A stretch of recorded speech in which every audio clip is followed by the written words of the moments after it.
Tonight on WTOP-10 Nightly News, Nikki Haley drops out of the Republican presidential race. Her final words as she ends her historic campaign. And find out about high-energy drummers performing at Waterman Theater tonight. Plus, SUNY Oswego students had the opportunity to explore the Spring Career and Internship Fair in the Murano Campus Center. We'll tell you who was there and what you need to know. WTOP-10 Nightly News starts now.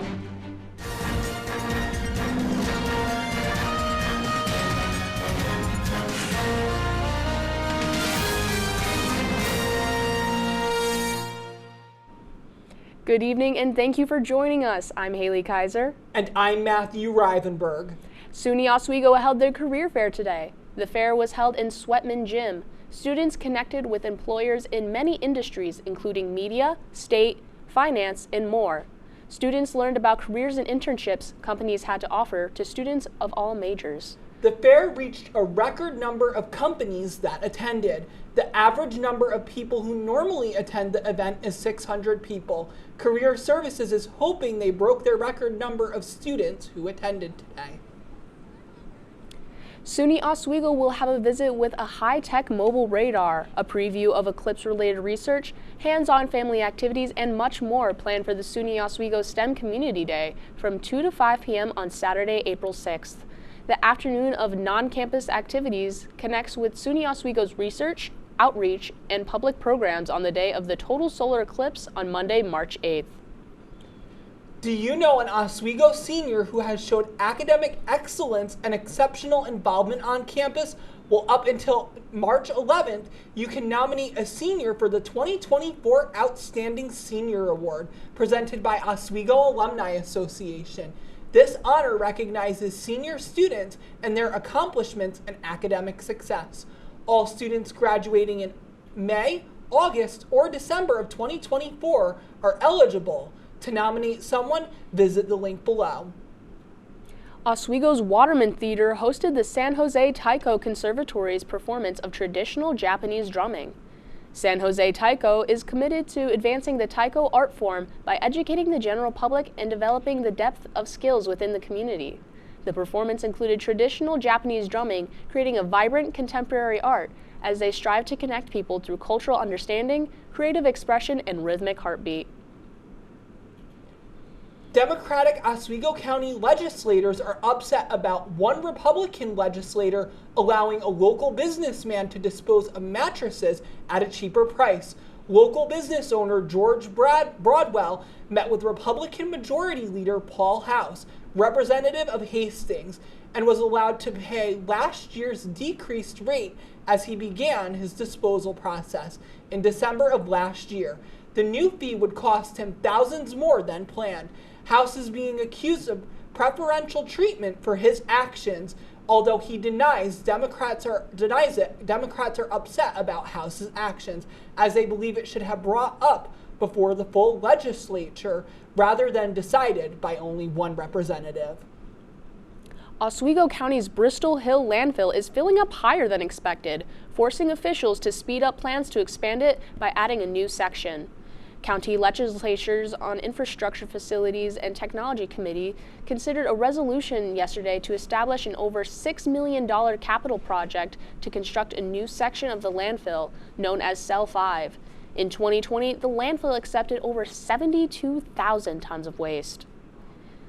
Lincoln Middle School received a threatening phone call from a 44-year-old mother, Dawn Torres, saying that she was going to commit violence on the property on Tuesday. The school was immediately put in a lockout while Syracuse police investigated the threat. Torres has now been arrested for making a threat of mass harm. Syracuse City District Superintendent Anthony Davis spoke up about the threat, saying, quote, "We are committed to providing a safe and secure learning environment and continue to treat all threats as being real until they are investigated and cleared by Syracuse police." After being spoiled with the sunny weather the past few days, rainy weather has returned to SUNY Oswego. But how long will this rain continue? Let's take a first look at your forecast with Storm Team 10 Chief Meteorologist Evan Bedron. Evan? Yeah, we have been spoiled the past couple of days with some sunny weather. Today was our first rainy day of the entire week. And these rain showers are going to taper off tonight, and we may also have a chance of snow early next weekend. But first, today we reached 52 degrees. Our average high for around this time, 37 degrees. Record of 72 set back in 2022. These temperatures will be sitting pretty mild as it goes out the rest of your week. But this weekend, we may have temperatures going down to the 40s and maybe the 30s. More of my full forecast coming up after the break. But first, back to you guys at the desk. Thanks, Evan. Multiple arrests have been made linked to human remains that may have been found in parks in Long Island.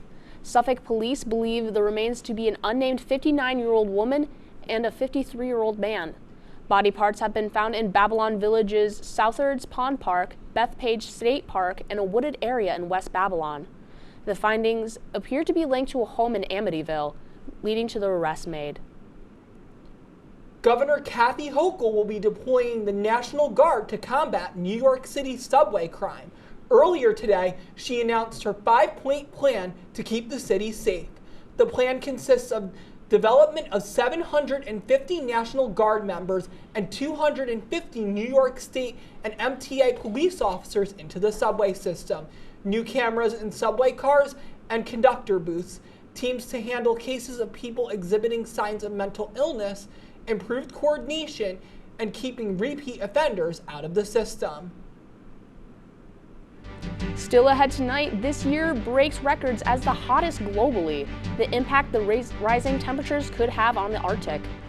Plus, as primary elections draw closer, what prominent Republican candidate drops out of the race for president?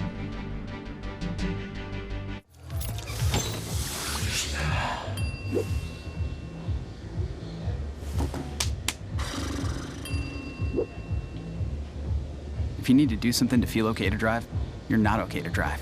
Don't drive buzzed.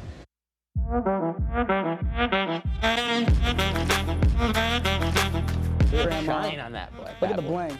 Do we got a diamond tester on? Yeah, that's getting bad. Yep. 10 out of 10 recommend on Yelp.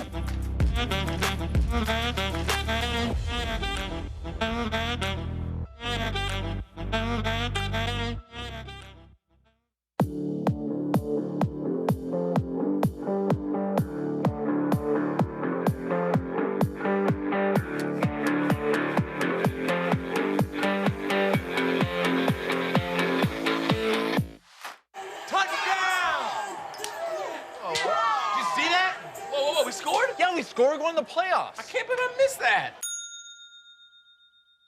Every time I'm buzzed, I spend too much time on my phone. What? I should take your phone away. No. I'll call for a ride. Wait, why does my face look like that? I'm playing with these new face filters. Okay, you know what? Yep, that's mine. Kevin, I need that back. No.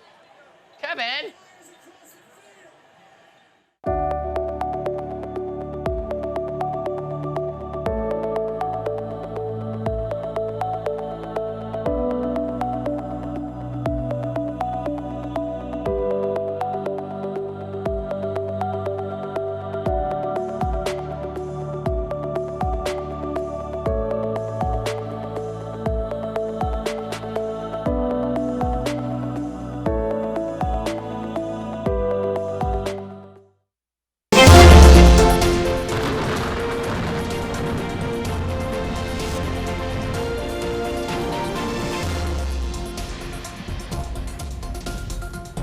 Welcome back to WTOP. I'm Storm Team 10 Chief Meteorologist Evan Bedron. Now, as I alluded to before the break, we're sitting pretty mild, 6 to 10 day temperature outlook. We're in the darkest shade of red, and even though temperatures aren't staying mild, we're still going to be slightly above average throughout the rest of your week as you turn colder and more snow showers start making its way over to our area. But first, looking at current temperatures across the state, 40 degrees in Oswego. Cortland sitting at 50 degrees. Area South still sitting in the upper 40s. So even though we're starting to trend downwards in temperatures, we're still sitting pretty much above average across much of the state. Looking closer here in Oswego, current conditions, rain all around. These rain showers are going to start tapering off as you go throughout the overnight into tomorrow morning. And so looking at your day planner for tomorrow, AM showers turning sunny about midday, going to your afternoon. 49 degrees, north wind about 14 to 18 miles per hour. Keeping those temperatures a little cooler, not quite reaching 50 degrees. Precipitation at 30%, and looking at your hour by hour. Light rain at 9 a.m. tapering off around noontime to just clouds, 47 degrees. As you head into 3 p.m., 6 p.m., later afternoon and into the early evening, sun and clouds start making their way back to our area, but as you go closer to 9 p.m., those clouds start to return to our area, causing another cloudy afternoon and evening. And so looking at your surface map, showers all across the eastern part of the United States, low pressure here to our north, and another low pressure down to our southwest. Those are going to make its way over to our area on Friday night into Saturday, bringing a lot of wetter precipitation towards our area, but Saturday into Sunday, that is our first chance for some more snow showers to return to our area. I know a lot of us thought, snow, we're done. 70-degree temperatures last week, feels more like summer. Nope, snow is coming back. And then we also have some mild air off to our southwest in the lower Ohio River Valley, and then off to our north, more cold air making its way back down to our area, causing another cool weekend into early next week. Thursday, 49 degrees, AM showers. Friday, 56 degrees, mostly cloudy, so we are getting close to 60 degrees again, but we're going to go downwards again over the weekend. Saturday, 50 degrees, PM showers. Sunday, that's your rain to snow changeover. Monday, scattered rain to snow showers, 38 degrees.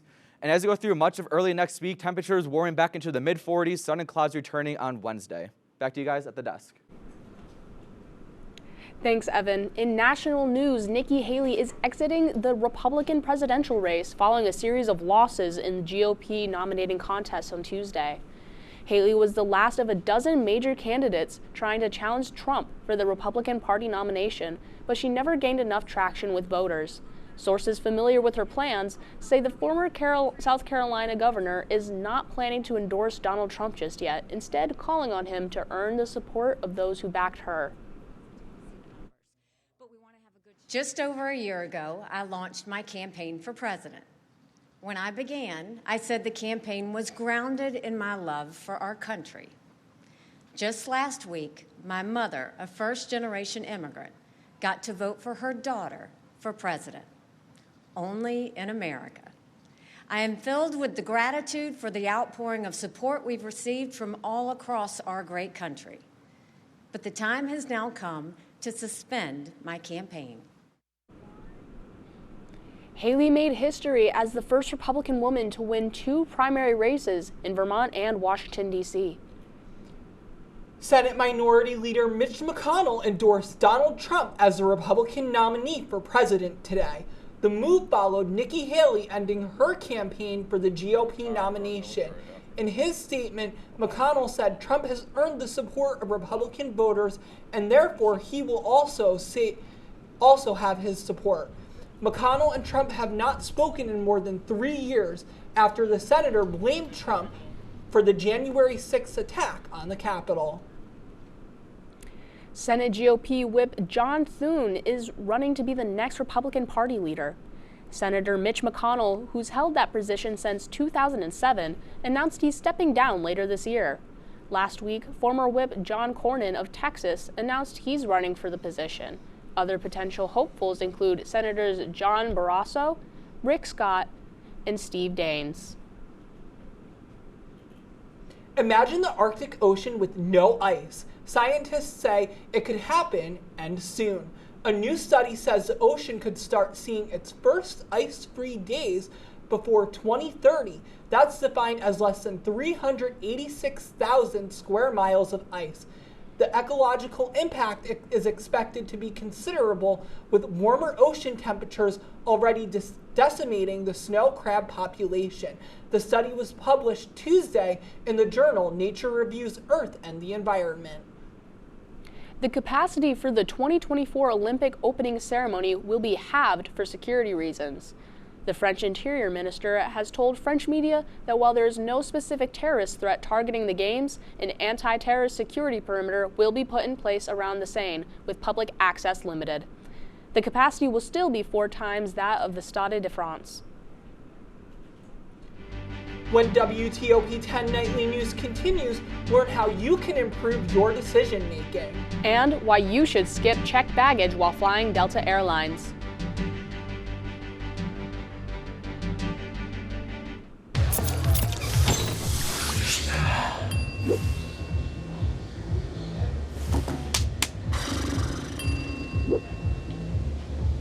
If you need to do something to feel okay to drive, you're not okay to drive. Don't drive buzzed.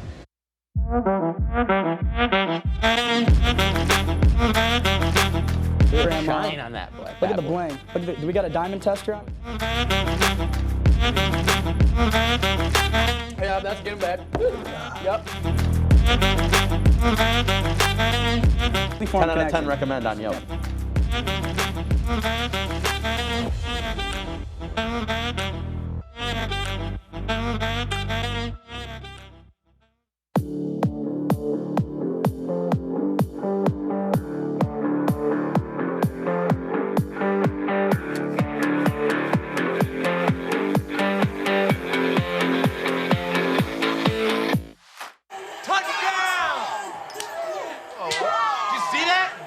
We scored? Yeah, we scored. We're going to the playoffs. I can't believe I missed that. Every time I'm buzzed, I spend too much time on my phone. What? I should take your phone away. No. I'll call for a ride. Hey, why does my face look like that? I'm playing with these new face filters. Okay, you know what? Yep, that's mine. I'm gonna need that back. No. Kevin!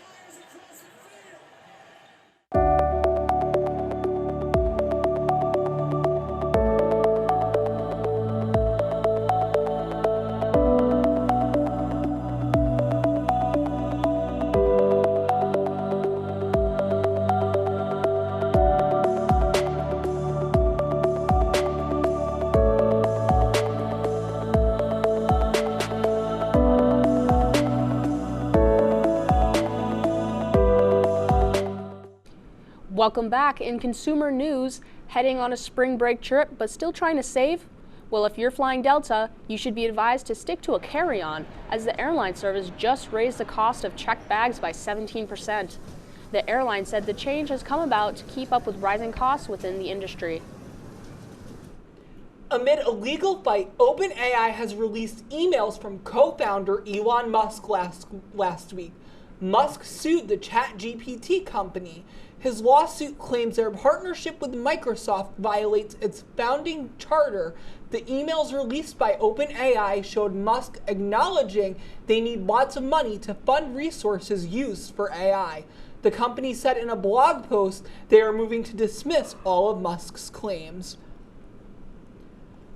For the first time in years, Target has suffered a loss in sales. On Tuesday, the company announced their sales fell by 3.7%, something they haven't seen since 2016. Middle-class Americans have focused more on necessities rather than on extras, which is more than half of Target's merchandise. Target predicts sales will continue to be sluggish all of 2024. Now, think about how many decisions you've already made today. Your brain is constantly deciding something. In fact, some research suggests that we make upwards of 35,000 decisions every single day, but we don't decide things alone. In today's Health Minute, Mandy Gaither has more on something called nudge theory and how it can be used to improve health. From deciding what to wear to choosing what to eat, our brains are in constant decision mode, but we don't decide things on our own. You may not realize this, but there are invisible forces guiding those decisions. Chasing Life podcast host Dr. Sanjay Gupta says it's called nudge theory. He says the way options are laid out for us has a significant impact on the choices we make, and these nudges are all around us. Just think about the Netflix autoplay option. Before you know it, you've watched 5 episodes. That's nudge theory. But experts say we can use nudges to help improve health. One way is the power of defaults. It can be used to help us choose healthier food options. That may be as simple as putting fresh fruit on the counter for a snack while keeping the chips out of sight.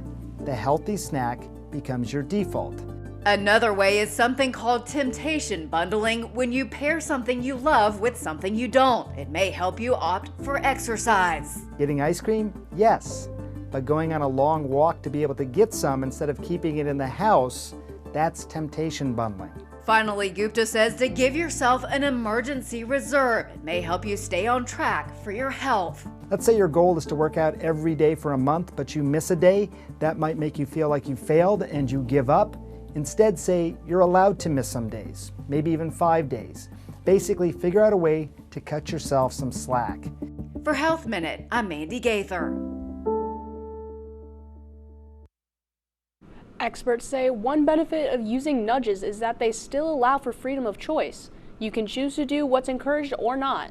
Nudges are even being researched to potentially help curb the opioid epidemic. A 2019 study published by the National Institutes of Health says nudge theory may help change prescriber behaviors, as overprescription of opioids has been a problem in the U.S. Coming up in sports, Mike Neckers is here in the studio. Mike, can you give us a quick preview? Absolutely, thank you guys. When we return, we're going to have everything from NFL football to college basketball to wrestling, but first we got to take a quick break, so we'll see you all on the other side.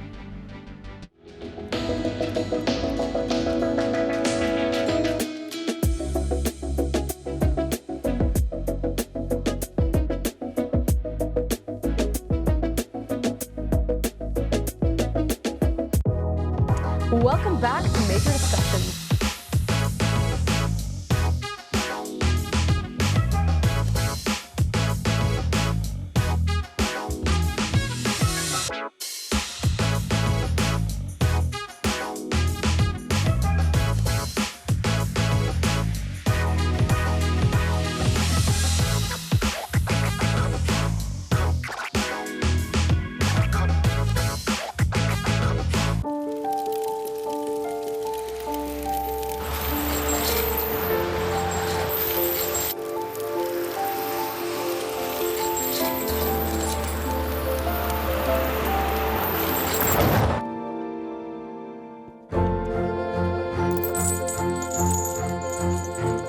Did you know dragging chains can spark a wildfire?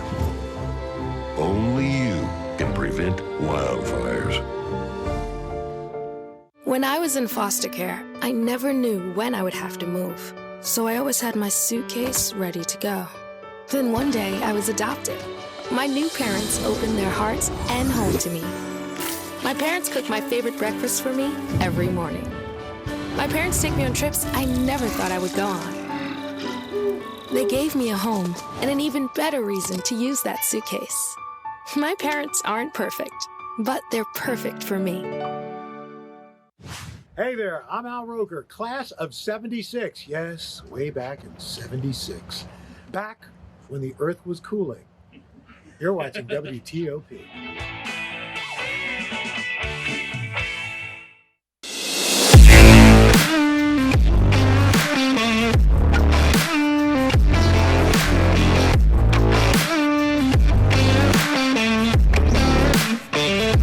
Welcome back to WTOP-10. I'm Mike Neckers, and watch out, because here comes your daily sports report. This afternoon, the Oswego men's lacrosse team hosted the Clarkson University Golden Knights.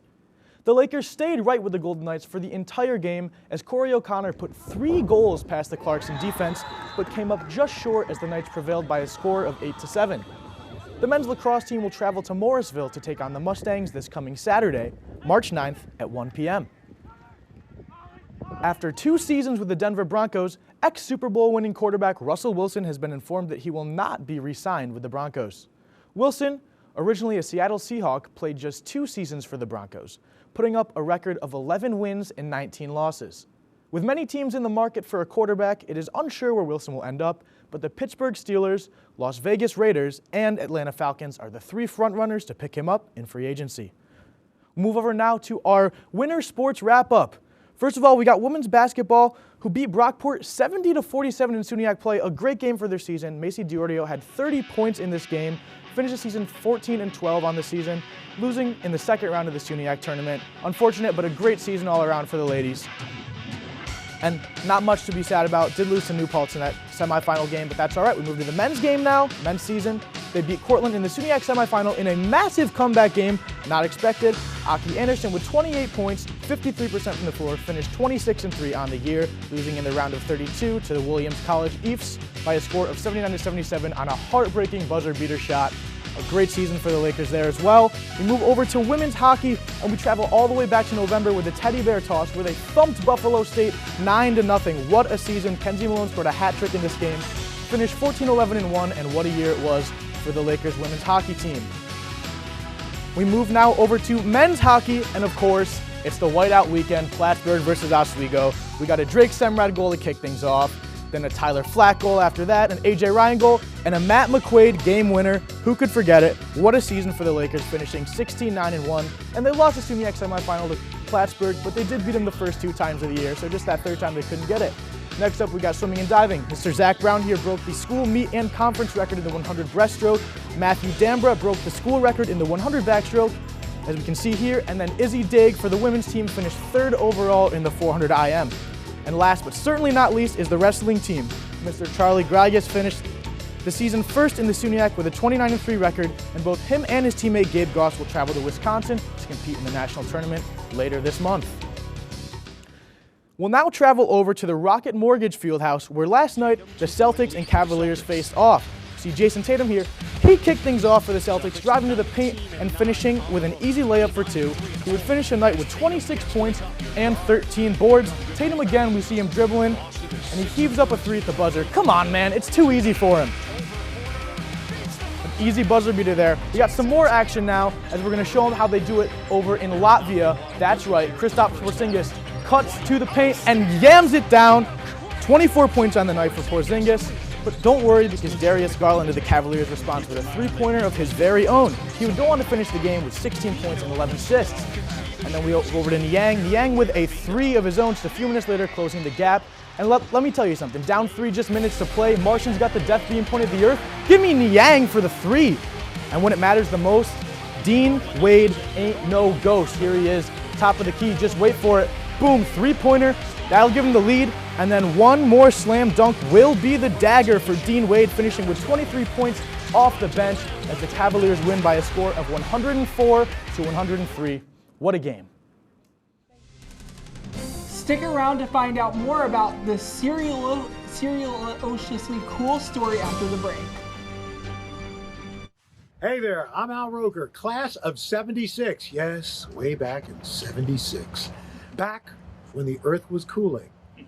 You're watching WTOP.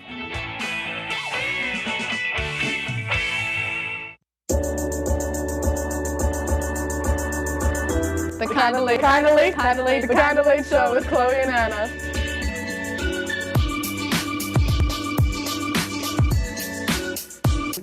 Like licorice, Twizzlers, absolutely nasty. The thought of turkey is just nauseating. I think you're wrong, is what I think. You think I'm wrong a lot of time. I do think you're wrong a lot. When you look at the number of disasters in the U.S., chances are every area will deal with some kind of emergency in the next decade. And between school, sports, and social lives, chances are you won't be with your kids when it happens. Will they know what to do? Ready.gov/kids has the educational tools and information to make the conversation easy. When the time comes, chances are they'll feel prepared, not scared. So talk with your family today.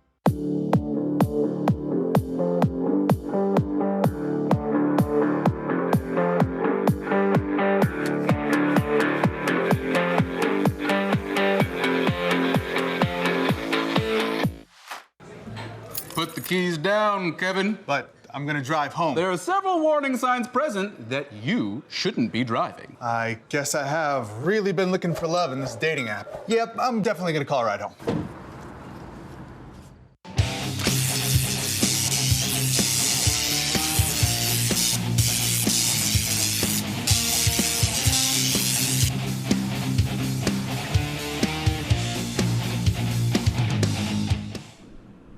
Open the box, pour the cereal, and add the milk, and do it with a little extra enthusiasm because Thursday is National Cereal Day. It is observed every year on March 7th, and according to the New York Times, cereal traces its roots to the 1800s. Cereal as we know it today, when the Kellogg's brothers became the first to put cereal in a box and market it on a large scale. What kind of cereal was it? Corn Flakes. Celebrate by posting your favorite bowl on social media using the hashtag National Cereal Day. What's your guys' favorite cereals? I have to go with Frosted Flakes. What about you, Evan? I would have to go with Cheerios. I'm gonna have to go Cinnamon Toast Crunch, guys. That is a solid choice. Me personally, I like the Special K fruit and yogurt. Okay. All right. Well, that's all from us tonight. Be sure to stay tuned for The Real Deal. Thank you for watching. Have a great night, everyone.